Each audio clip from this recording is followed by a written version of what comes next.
Hello.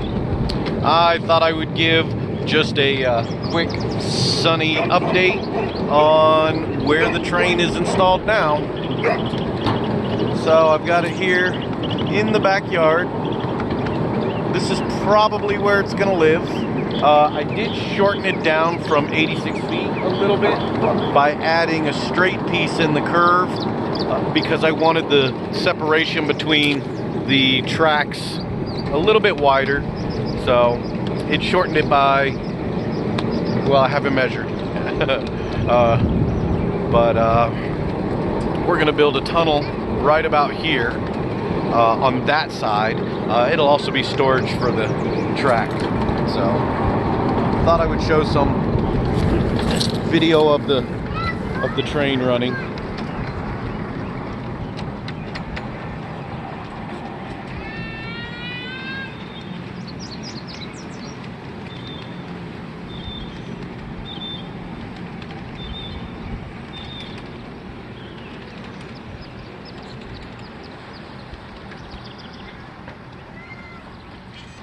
Thanks for watching.